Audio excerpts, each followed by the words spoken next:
Assalamualaikum warahmatullahi wabarakatuh. Nama saya Ovilia Sabrina, NIM 258. Di sini saya akan menjelaskan tentang Risk Assessment 2. Pada bab ini, kita menilai resiko dengan mempertimbangkan audit secara keseluruhan dan kemudian berfokus memperoleh pemahaman tentang bisnis klien dan mengidentifikasi faktor risiko utama yang berdampak rencana audit.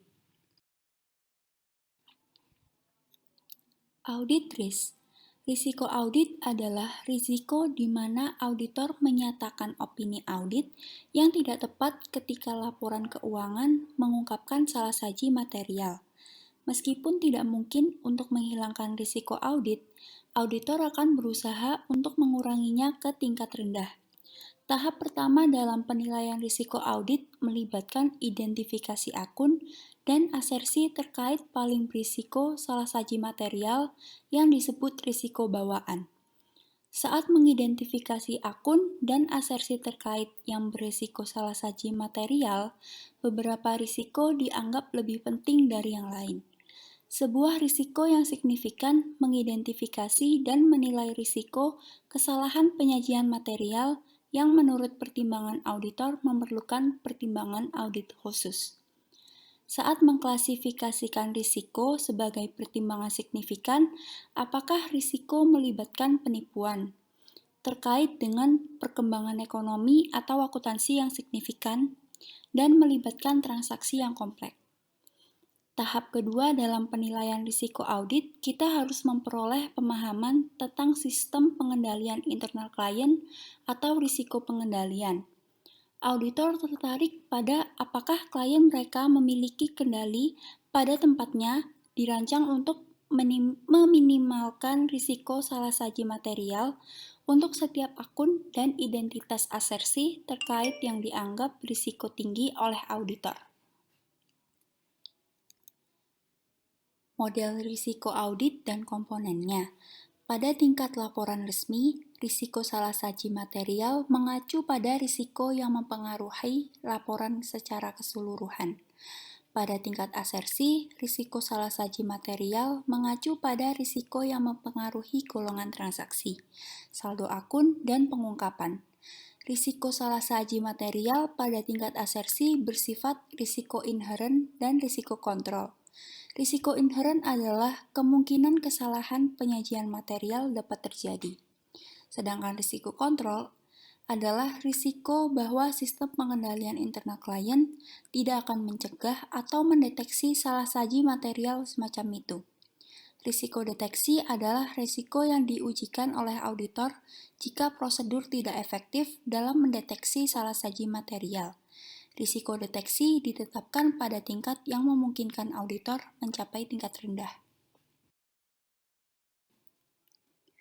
Materiality. Materialitas digunakan untuk memandu pengujian audit dan menilai validitas informasi yang terdapat dalam laporan keuangan dan catatan laporan. Qualitative and quantitative materiality.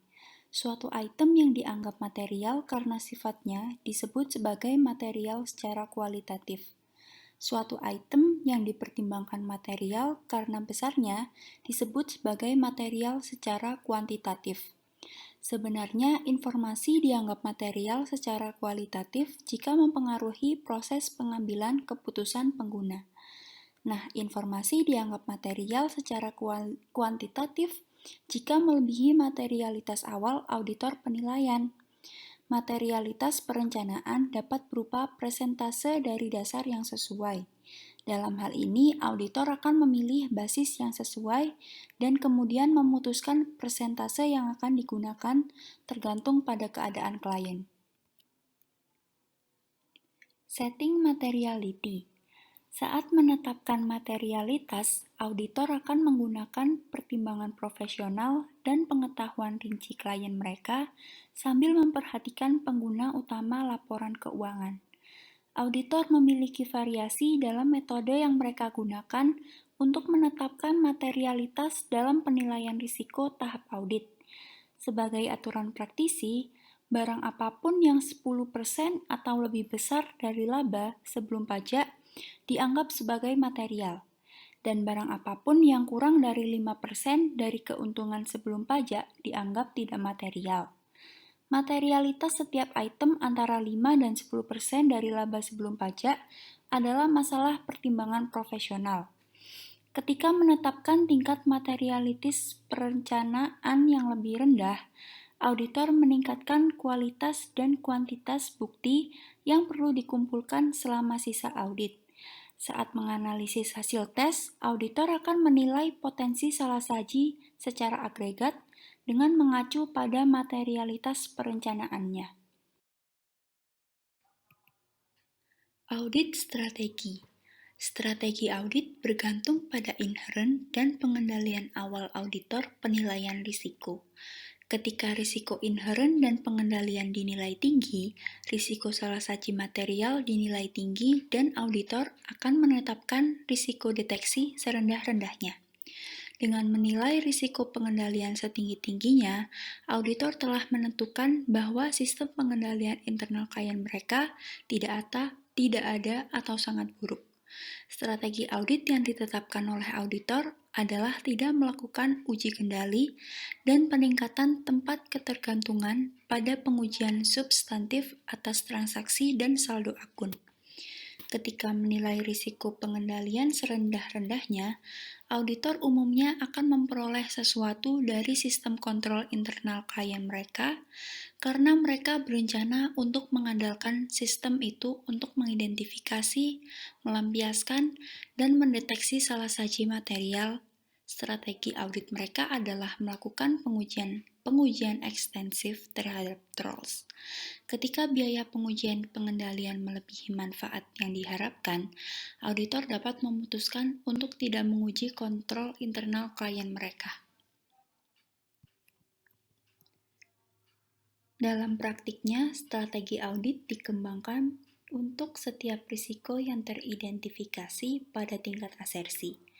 Risikonya diidentifikasi saat memperoleh pemahaman tentang klien. Faktor-faktor yang berdampak identifikasi risiko sebelum pengembangan strategi audit mencakup pertimbangan ekonomis dan lingkungan peraturan tempat klien beroperasi, proses bisnis, dan aktivitas. Pada tingkat transaksi, auditor akan mendapatkan pemahaman terlebih dahulu aliran transaksi untuk klien. Bagian dari proses itu melakukan penelusuran untuk masing-masing siklus transaksi. Saat melakukan walkthrough transaksi, auditor akan mengidentifikasi faktor risiko.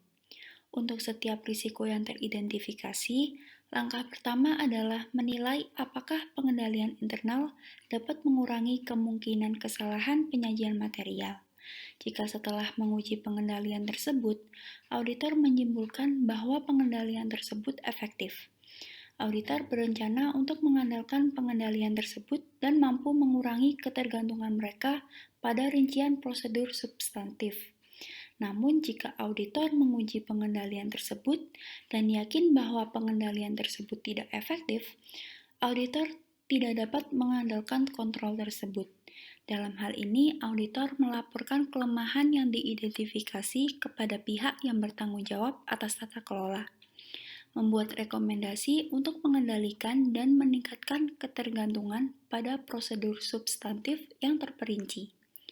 Jika klien tidak memiliki pengendalian yang tepat untuk risiko yang teridentifikasi, auditor melaporkan kelemahan yang teridentifikasi kepada pihak yang bertanggung jawab atas tata kelola, membuat rekomendasi untuk meningkatkan pengendalian dan meningkatkan ketergantungan ditempatkan pada prosedur substantif rinci.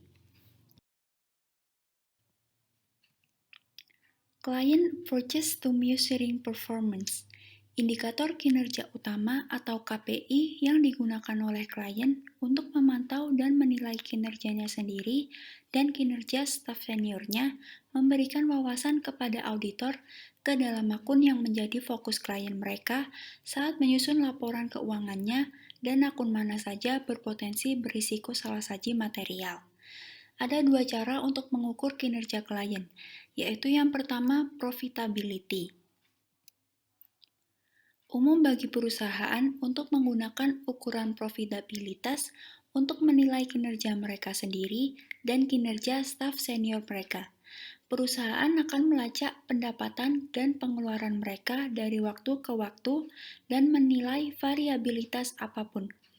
Mereka akan membandingkan pendapatan dan pengeluaran mereka dengan pesaing terdekat dan menilai kemampuan mereka untuk bersaing. Sebagai serta memberikan wawasan berharga kepada manajemen, apakah hasil sesuai dengan harapan pada faktor-faktor yang diketahui seperti musim atau penurunan ekonomi. Ini juga memberi auditor nilai wawasan sendiri. Yang kedua ada liquidity. Likuiditas adalah kemampuan perusahaan untuk memenuhi kebutuhan kas dalam jangka pendek dan panjang. Ini penting untuk perusahaan memiliki akses ke kas untuk membayar hutangnya pada saat jatuh tempo.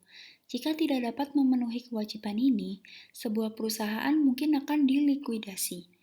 Dengan memahami bagaimana klien mereka mengukur dan menilai kinerjanya sendiri, dan batasan apapun tersirat oleh perjanjian utang, auditor akan mendapatkan pemahaman yang lebih dalam tentang akun yang berpotensi berisiko salah saji material.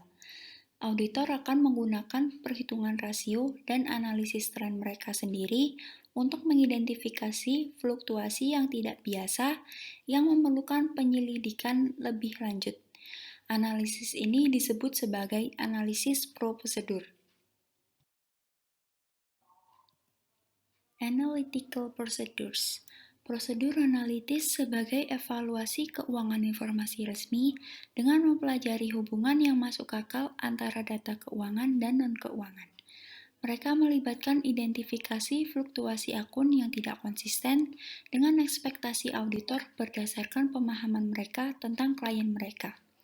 Prosedur analitis dilakukan pada tahap penilaian risiko audit untuk menyoroti fluktuasi yang tidak biasa dalam akun, membantu dalam mengidentifikasi risiko, dan meningkatkan pemahaman klien. Ada 6 bentuk analisis, yaitu yang pertama, comparisons.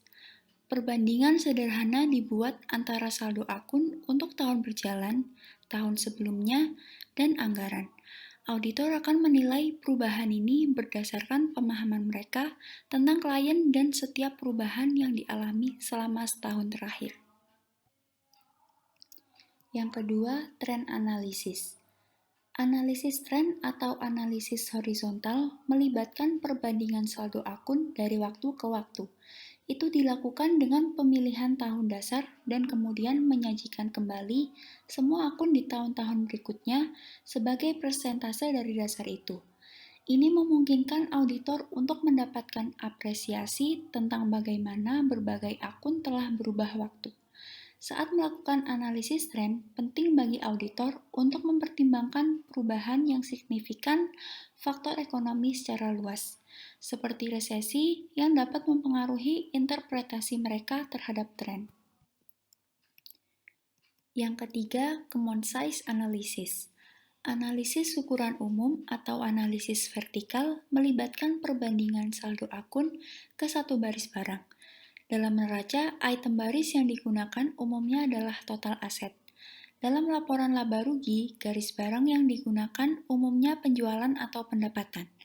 Analisis ukuran umum memungkinkan auditor untuk mendapatkan informasi yang lebih dalam, apresiasi atas kontribusi setiap akun terhadap total yang disajikan dalam laporan keuangan. Dengan menyiapkan akun ukuran umum selama beberapa tahun, auditor dapat melacak kontribusi relatif dari berbagai akun sepanjang waktu. Yang keempat, rasio analisis. Analisis rasio dilakukan oleh auditor untuk menilai hubungan antara berbagai laporan keuangan saldo akun. Auditor akan menghitung rasio profitabilitas, likuiditas, dan solvabilitas. Rasio profitabilitas mencerminkan kemampuan perusahaan untuk menghasilkan pendapatan dan pada akhirnya arus kas yang dibutuhkan untuk membayar hutang, memenuhi kewajiban lainnya, dan mendanai ekspansi di masa depan. Rasio likuiditas mencerminkan kemampuan perusahaan untuk memenuhi kewajiban hutangnya. Rasio solvabilitas digunakan untuk menilai kelangsungan hidup jangka panjang suatu perusahaan. Yang kelima, other analytical procedures. Ada prosedur analitik lain yang lebih canggih yang digunakan oleh beberapa perusahaan. Program komputer digunakan di beberapa firma audit untuk melakukan analisis rinci terhadap data klien. Program-program ini juga dapat digunakan untuk melakukan analisis yang diuraikan di atas karena mencari transaksi yang tidak biasa. Termasuk yang terjadi pada waktu ganjil adalah untuk jumlah yang tidak biasa atau dalam akun yang tidak biasa. Mereka dapat digunakan untuk melakukan analisis multidimensi, jumlah entry jurnal, laporan validasi, laporan kriteria yang dihasilkan, analisis deret waktu, dan analisis regresi. Analisis multidimensi melibatkan pemilahan data klien ke dalam berbagai dimensi atau ukuran. Ringkasan entry jurnal memberikan ikhtisar transaksi yang ringkas. Laporan validasi dapat digunakan untuk melaporkan validitas data klien. Laporan yang dihasilkan kriteria adalah ringkasan informasi dan data berdasarkan kondisi yang diterapkan oleh auditor.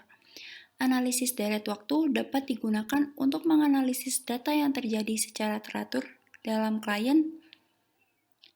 Analisis regresi dapat digunakan untuk menyelidiki hubungan antara berbagai kelompok data atau variabel. Dan yang terakhir, factors to consider when conducting analytical procedures. Ada sejumlah faktor yang perlu dipertimbangkan saat melakukan prosedur analitik. Yang pertama adalah reliability data klien. Selama fase penilaian risiko audit, auditor mungkin hanya memiliki akses ke hasil tahun. Dalam hal ini, auditor perlu melakukan anualisasi item pendapatan dan beban sebelum membuat perbandingan dengan tahun sebelumnya. Ketika membandingkan hasil keuangan aktual dengan hasil yang dianggarkan, auditor akan mempertimbangkan keandalan dari anggaran. Ini dapat dinilai dengan membandingkan anggaran dengan hasil aktual untuk tahun-tahun sebelumnya.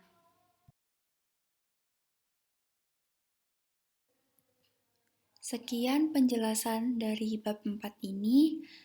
Apabila ada kesalahan kata, mohon maaf sebesar-besarnya. Wassalamualaikum warahmatullahi wabarakatuh.